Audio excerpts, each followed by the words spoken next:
quero tratar sobre um assunto, finanças na crise.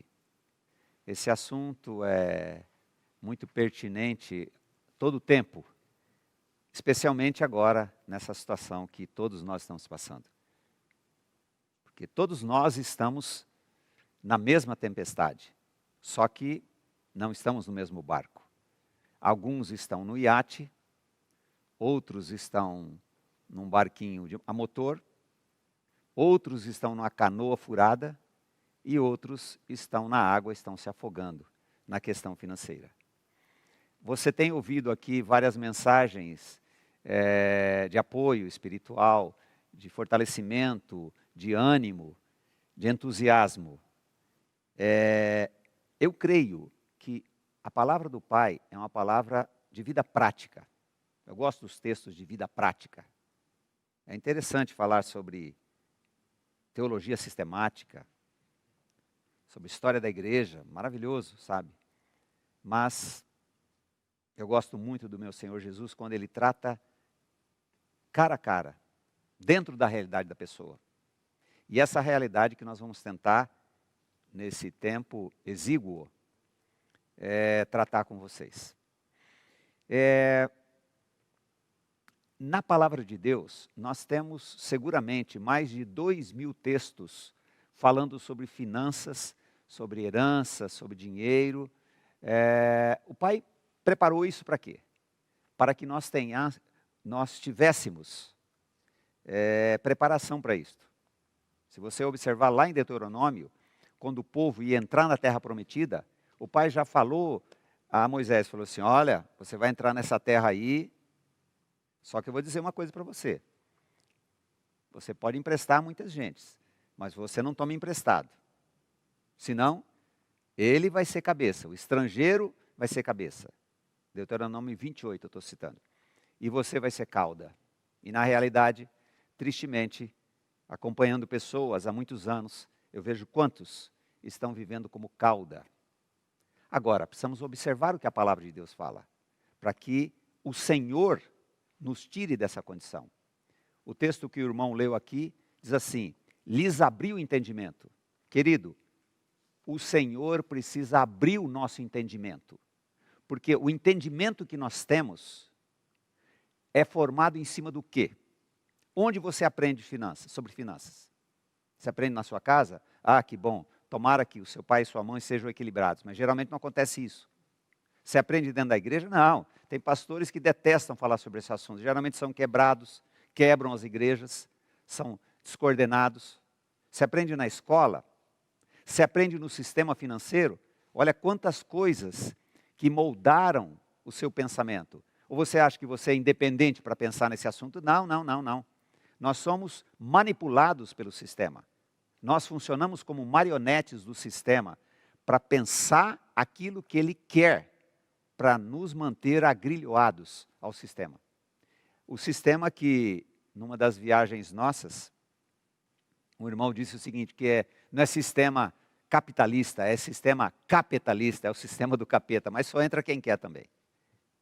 Então, nós temos opinião sobre isso. Eu encontro muitas pessoas, não posso aceitar isso. Sim, lógico, você está tão encharcado do conhecimento de várias fontes, mas nunca bebeu na água limpa da palavra que fala sobre finanças. É isso que nós vamos tratar um pouquinho. A Bíblia declara, em Provérbios 16:1, olha que interessante. O coração do homem pode fazer planos, mas a resposta certa vem dos lábios do Senhor. Por que a citação desse texto? Porque lá em 2019, os economistas estavam numa euforia enorme. Não, porque a Bolsa tinha passado de 100 mil pontos. Janeiro estava batendo recordes, nunca vistos. Que até o meio do ano ela ia chegar a 300 mil pontos, a Bolsa de Valores. E o que aconteceu? Ela baixou para quase 70 mil pontos. Muitos fizeram planos, mas a resposta certa vem do Senhor. Quantas pessoas, às vezes a gente conversando, foram gananciosas. Vocês acreditam que uma pessoa toma emprestado 160 mil reais, acreditando que tudo vai melhorar, por ganância, e investe E aí o que aconteceu? O suposto investidor, ele descobriu que era um salafrário. Aí, conversando com ele, disse o seguinte, falou, olha, tudo bem, o cara é um estelionatário, enganou vocês, mas cada um é engodado conforme a própria concupiscência. Por que vocês foram fazer isso? Agora tem uma dívida de 10 anos para pagar. Investiram em Bitcoin. Você já ouviu falar sobre isso? Ok. Onde alguns ganham, precisam de muitos perder. Faz planos, não coloca diante do Senhor. Ah, mas nós oramos tanto. Ah, quantas coisas eu já orei para o Senhor e já tinha decidido no meu coração o que eu ia fazer. E o que vai? Qual fruto nós vamos colher disso? Aflição, angústia. Esta área financeira é conflitante para nós. Por isso que o Pai, no seu amor, deixou tantos exemplos para isso. Agora eu quero que você medite uma coisa. Com esta crise do Covid, como é que ficaram suas finanças? Aí alguns podem pensar assim, minhas finanças iam bem, mas com o Covid piorou, está assim horrível. Não, às vezes suas finanças estavam péssimas já, só que você não sabia. Nós temos um projeto chamado Passa a Macedônia e Ajuda-nos, que nós estamos trabalhando com alguns autônomos, algumas pessoas que têm pequenas empresas. A situação já estava ruim. Agora, sem cliente, como é que a pessoa faz? Aí, sobra para todo mundo. Sobra para o presidente, sobra para a mulher, sobra para o vizinho, sobra para todo mundo. Agora, por que está acontecendo isso? Eu disse assim a uma mulher que estava muito angustiada, falei assim, olha, observe como o Pai está amando você. Dando um basta nisto. Trazendo a realidade, como que estavam as finanças da empresa de vocês. Nós encontramos pessoas que têm negócios 5, 10, 20, 30 anos, elas não têm controle praticamente nenhum. Qual o seu lucro? Ela fala assim, eu lucro 80%. Quando você espreme e pega os números, nós temos consultores que estão trabalhando conosco nesse projeto, pequeno projeto, tímido projeto. Vamos analisar o lucro da pessoa líquido. Não chega a 20%, 15%. Se fosse um grande negócio, o lucro de 15% é absurdo. Não, pequenos negócios. Agora, por que acontece isso? Se você é um filho de Deus, se você crê que Cristo fez uma obra na sua vida, que você é regenerado, o Pai está amando você. Ele está impedido de fazer você prosperar. Ele precisa tratar o seu coração, que muitas vezes é enganoso e ganancioso, e invejoso também. Nós fizemos em 2019 um curso de finanças. Tivemos até o prazer de ter nosso querido Hildo aqui presente, nosso pastor Maurício também presente. E nós terminamos ele em dia 10 de dezembro de 2019. Logo que veio a crise, uma pessoa me ligou e disse assim, como eu agradeço a Deus de ter ficado aquelas 10 horas ouvindo você matraquear, junto com o Marquinhos Peixoto, sobre essas coisas da palavra de Deus, sobre finanças. Graças a Deus, eu ouvi, criei e descansei e não me meti em mais confusão nenhuma financeira. Daquelas coisas de comprar para pagar, a perder de vista, né? Às vezes a pessoa perde não só a vista, né? Ela perde o bom senso, ela perde a paz por causa disso. Graças a Deus por isso. Mas aí eu estava pensando uma coisa, e aqueles que não prestaram atenção, que continuaram fazendo as mesmas coisas, como é que eles estão agora? Eu falei, certamente estão muito preocupados. Porque Deus, amando-os, permitiu que eles ficassem aquelas 10 horas ouvindo sobre o assunto. Irmãos, não foram 10 horas de uma vez só, ninguém aguenta, né? Foram vários dias, nós ficamos praticamente quase 3 meses falando sobre o assunto. Então eu achei interessante aquela colocação. Por isso é necessário que o Espírito abra o nosso entendimento. Mas tem algumas mentiras que nós gostamos de ouvir. O mês que vem vai melhorar. Pense isso. Você já pensou nisso, né? Você já falou isso. Principalmente quando você tinha o quê? Um 13º para receber, umas férias que você ia vender, ou alguma coisa que ia acontecer na sua vida. E aí? O mês que vem já chegou? O mês que vem está parecendo o pico da crise, né? O pico do corona, que vai ser sempre daqui um mês. E você está esperando essa melhora. Agora eu quero desanimar você. Se você continuar fazendo do mesmo jeito, como disse Einstein, você vai colher os mesmos frutos. Você pode não gostar de ouvir isto, mas é melhor a palavra franca do que o engano de muitos púlpitos, que querem dizer, queridos, eu já aconselhei pessoas que depois que nós abrimos a palavra e mostramos, ela falou assim, não, realmente é isso que beleza isso. Aí apareceu um pastor desses que o Senhor proverá, que nós ordenamos, aí o camarada não fechou o negócio dele, depois que nós olhamos os números, falei, olha, você tem que fechar esse negócio está ali acabando com suas finanças. Meses depois encontrei, ele falou assim, tá cada vez pior. Eu falei assim, mas você não fechou, você não viu os números? Ele disse assim, um pastor foi lá e me abençoou com a bênção da prosperidade e eu mantive o negócio. Eu falei assim, então querido, é isso aí, enganadores. Agora o maior enganador somos nós mesmos, achamos que as coisas vão mudar. Querido, não pense que vai mudar o mês que vem. Ou você acha que, pelo menos até o carnaval, essa crise vai continuar? Plantando da mesma maneira, vai colher a mesma coisa. Só que não vai ser a mesma coisa. Porque daqui 10 anos você está mais velho. Daqui 20 anos. Queridos, eu encontro pessoas que há 30 anos ouviram sobre isso. Talvez uns 40 anos. Ouviram sobre isso. Até hoje, estão da mesma coisa. Não, estão pior. Bem, é hora de mudar. É hora do Senhor transformar, mudar os paradigmas. É hora do Senhor nos dar arrependimento. Porque eu tenho certeza de uma coisa, eu encontro pessoas que o Senhor coloca-os um trabalho maravilhoso, eles amam o trabalho, eles acordam de manhã com afinco, com sangue no olho, com faca no dente, com mãos de tesoura. E os anos passam, não prosperam. Eu tive a oportunidade de acompanhar um casal, 25 anos. Depois de 25 anos, queridos, ele disse assim, nós vamos vender o que a gente tem, vamos pagar o que a gente deve, que a gente não aguenta mais viver desse jeito, devendo e acreditando que o mês que vem vai mudar. Eu disse assim, aleluia, aleluia. Durante todos aqueles anos que eu os visitava, eu voltava para Londrina triste, sabendo que eles ouviam por educação, mas não botavam em prática. Lembra desse texto?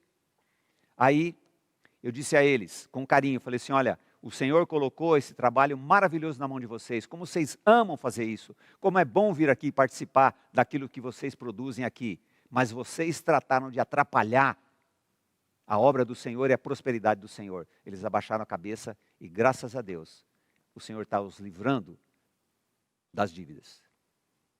Bem, vamos aí tratar algumas coisas sobre conselhos práticos para esse tempo de crise ou qualquer tempo.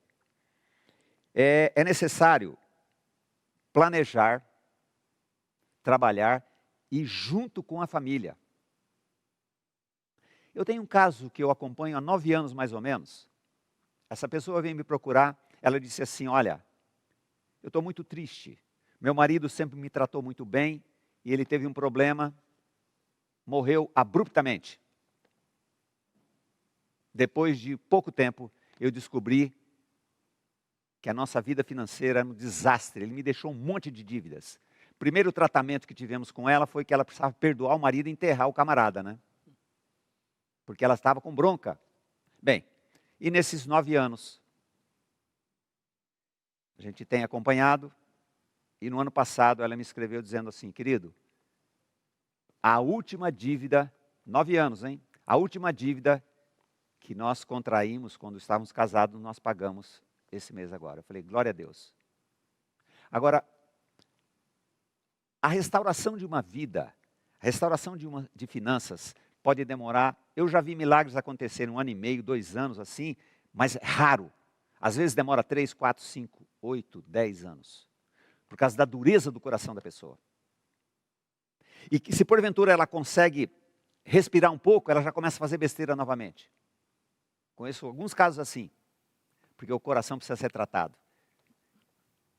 Se o problema é dinheiro, nós precisamos perguntar ao Senhor qual que é o problema. E geralmente são outros. Ganância, a pessoa tem medo da opinião dos outros, compra o que não deve, no momento que não deve e da forma que não tem condição de pagar.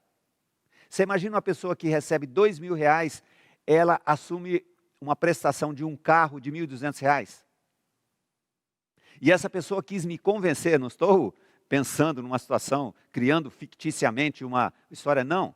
Ela quis me convencer que Deus ia prover. Porque aquele que se diz cristão, ele tem um problema a mais do que o ímpio. O ímpio é aquele que não tem fé. Porque ele acredita que Deus vai prover, mas Deus não entra nessa parada. Depois de algumas reuniões, ela nunca mais quis conversar comigo, porque certamente a palavra era muito difícil de engolir. Pensa bem isso. R$2.000 de salário e assume a prestação de R$1.200. Como é que vai sobreviver? Não vai aguentar. Mas Deus vai prover. Tá bem, vai prover o quê? Desgosto, desânimo, briga na família. Bem,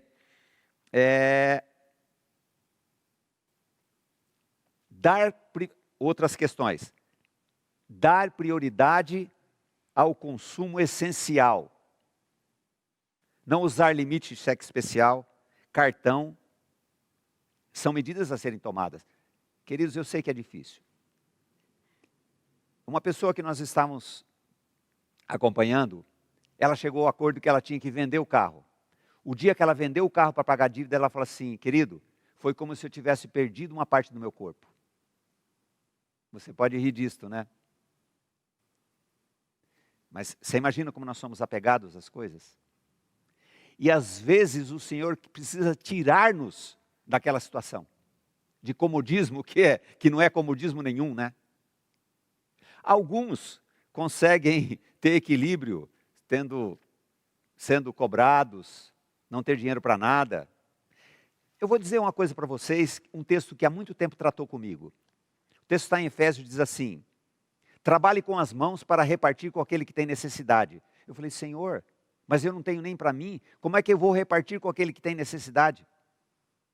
Talvez seja a sua situação também. Precisamos que o Espírito abra o nosso entendimento, que como eu disse no começo, está cheio, está obliterado pelo conhecimento do mundo. Tá, você pode ter muitas argumentações sobre o texto que diz assim, Romanos 13:8, não devais nada a ninguém. Você pode ter muita coisa, você pode ter muita racionalidade, mas eu quero dizer o seguinte, a maneira que você está agindo, está funcionando? A gente teve algumas dificuldades, mas a gente sempre pagou. Quantos juros você já pagou? Marquinhos Peixoto trouxe um estudo uma vez dizendo assim, você quer saber quanto custa aquele bem que você quer comprar? Veja quanto você ganha por dia e você vai saber quantos dias você vai ter que trabalhar para ter aquele bem. Talvez você pare e pense melhor, se vale a pena. Para quê? Para quê? Isso é para glorificar o Senhor. Não caia nessa, sabe? Não caia nessa. Eu sou mestre em pensar isto também. Querido, nós somos amados do Pai. Nós não precisamos de subterfúgio diante dEle. Agora, se você está nessa crise, porque você é amado do Senhor, Ele quer tratar seu coração. Outro dia vi uma frase bem interessante. Tempos tranquilos formam homens moles. Tempos difíceis formam os homens rígidos. Por isso que somos tratados na tragédia. Você já descobriu que o Pai é o maior patrocinador de tragédias? Porque na tragédias nós encontramos a nós mesmos e sabemos que nós não temos condição. Eu acho muito legal esses textos bíblicos, apesar que eu não falei quase nenhum, né? Eu acho muito legal esses textos bíblicos, Senhor, para mim não serve, porque afinal eu tenho meu negócio. E se eu não fizer isso, eu nunca vou ter mercadoria para vender. Tá bom, continua fazendo. Agora, eu quero dizer uma coisa para você. Tem pessoas que se endividam, compram um consórcio, entram em financiamento de imóveis e são prósperas. Sim, não significa que não vai acontecer. Só que a maneira do Pai, como Ele nos instruiu, é muito melhor. Uma vez uma pessoa falou assim, você fala que a gente tem que viver pela fé. Viver pela fé, entrar num financiamento de 30 anos e terminar pagando. Falei assim, realmente, precisa ter muita fé. Fé no braço. Queridos, não devemos brincar com esse assunto. Porque o tempo passa e, como diz um pastor meu amigo, dinheiro não leva desaforo para casa. Bem, organize em família suas finanças. Converse com as famílias. Quantas pessoas como esse que eu falei, que morreu e deixou a viúva na rua da amargura, graças a Deus, que uma amargura que o Senhor tratando o coração dela. Andarão dois juntos se não houver entre eles acordo? É necessário sentar e ter acordo. Acordo sobre o quê? Como vai gastar, como vai fazer. Quantos filhos não sabem o que é que está acontecendo nas finanças dos pais e vivem pedindo um monte de coisa? Quantas esposas não sabem? É incrível isso, a esposa não sabe quanto o marido ganha. A despeito que tem algumas esposas que, misericórdia, realmente tem que demorar um tempo para falar. Mas é necessário haver acordo. Conversar em família sobre isto. Os filhos, quando eles ficam sabendo das coisas, eles começam a trabalhar no sentido do equilíbrio das finanças da família. Uma outra coisa, sentar e calcular. É necessário sentar e calcular. Uma pessoa me disse assim, eu não vou fazer conta do quanto entra, do quanto sai, porque isso aí não resolve, eu preciso que entre mais dinheiro. Entra mais dinheiro, certo? Quando você ganhava R$1.000, dava? Não dava. Quando você ganhava R$2.000, dava? Também não dava. Hoje você ganha quanto? 5, 6, 10? Está dando? Nunca vai dar. Porque o olho é sempre maior. O desejo é sempre maior. Por isso que o texto diz assim, aqueles que são de Cristo. Como é que é ser de Cristo? Crer que nós morremos juntamente com Ele e ressuscitamos numa vida nova na ressurreição dEle. Aqueles que são de Cristo crucificaram a carne com seus desejos e paixões. Possivelmente, se você tiver coragem de encarar os números do seu orçamento familiar ou da sua empresa, você vai ver que você está numa situação difícil devido a coisas supérfluas. Dificilmente alguém quebra por causa de gás, de água, de luz, de comida. O texto, vou citar esse texto, primeiro, sobre sentar e calcular. Lucas 14, 28. Pois qual de vós, querendo edificar uma torre, não se senta primeiro a fazer as contas dos gastos, para ver se tem com que acabar? Sentar, não é fazer as contas assim, eu ganho isso, vai dar. Quantas vezes você fez essa conta de cabeça e depois viu que não deu? Sentar e calcular, decidir junto com seus familiares. Eu estava dizendo que geralmente as pessoas se endividam, estão em crise devido a coisas. Queridos, eu entendo que algumas pessoas perderam o emprego, é uma situação bem difícil que nós estamos passando, sabe? Mas eu quero lhe contar uma coisa. Eu tenho um fornecedor, a vendedora chama Suelen. Toda vez que essa menina fica doente, eu tenho problema com as pessoas que ficam no lugar dela. Da outra vez, eu acabei não falando com a pessoa. Dessa vez eu falei. Eu falei assim, querida, eu quero dizer uma coisa para você. Esta Suelen é extraordinária vendedora. Todos que ficam no lugar dela não fazem o trabalho que ela faz. E eu quero dizer uma coisa para você também. Na sua empresa, muitos perderam o emprego. Por quê? Na hora que passa o facão, aqueles incompetentes que não se importam com o trabalho são mandados embora. Então, às vezes a pessoa foi mandada embora também porque é incompetente, sabe? Não é esforçada, não vai trabalhar com ânimo, sabe? Mas existem os casos também de empresas que quebraram, também tem isso. Mas olha, sobre a questão da pessoa estar numa situação difícil por coisas supérfluas. Joelmir Betting diz o seguinte, onde tem muito supérfluo, não tem para o essencial. Mas olha o texto, Isaías 55, 2, diz assim, porque gastais o dinheiro naquilo que não é pão, Porque gastais naquilo que não é essencial, e o produto do vosso trabalho naquilo que não pode satisfazer. É a parte A do versículo. Produto do vosso trabalho naquilo que não pode satisfazer. Se você chega em casa e fala assim, esposa, no mês que vem vou ter 20% de aumento.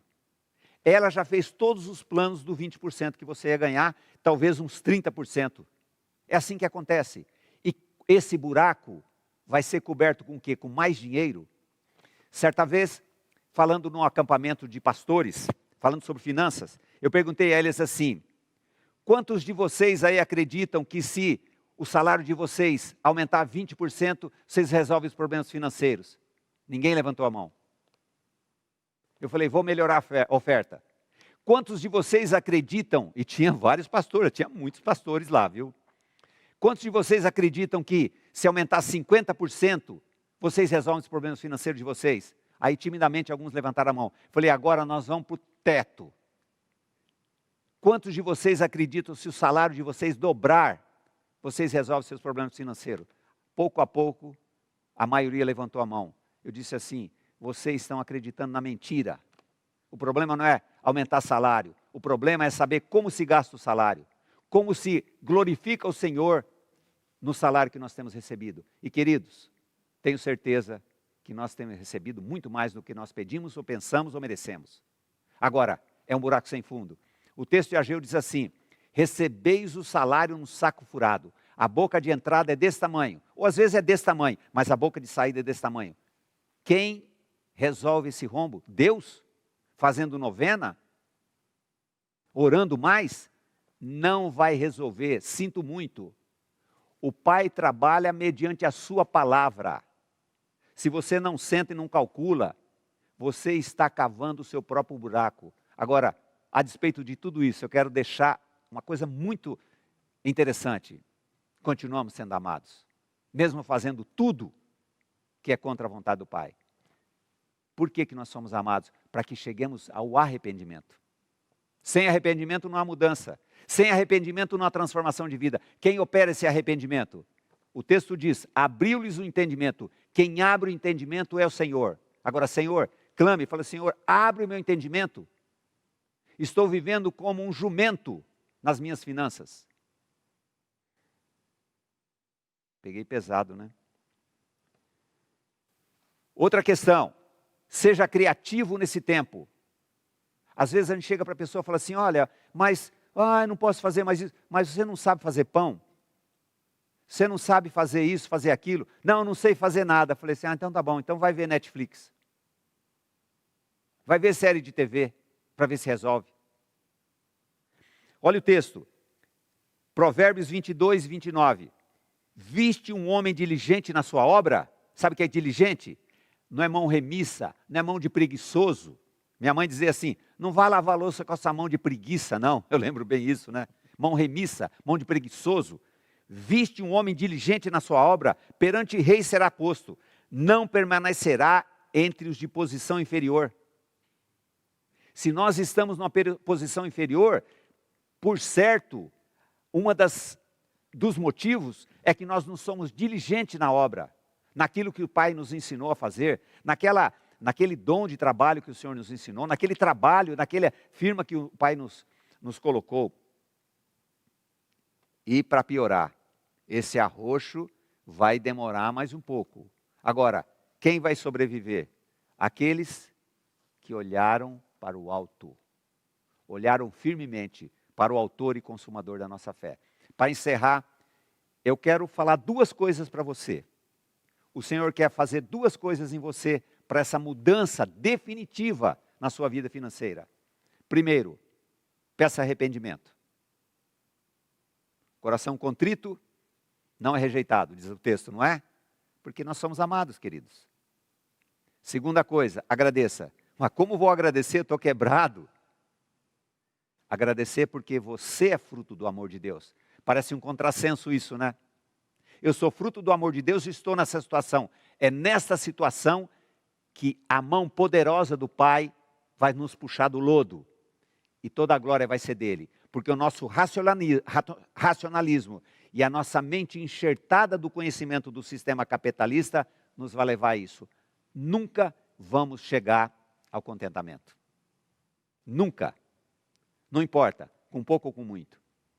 Certo homem da família Rockefeller, foi perguntado a ele assim: Senhor Rockefeller, quanto mais para ser feliz? Ele diz assim: um pouco mais. Queridos, nós não precisamos viver dessa maneira, correndo atrás do vento. O Senhor, nos amando, deixou todos os textos bíblicos, para que nós, mesmo afligidos, falemos como o salmista: foi bom ter me afligido, para que eu aprendesse os teus estatutos. Você pensou sobre isso? Nós estamos sendo afligidos para aprender os estatutos e conhecer o verbo, e o verbo é o Senhor Jesus Cristo.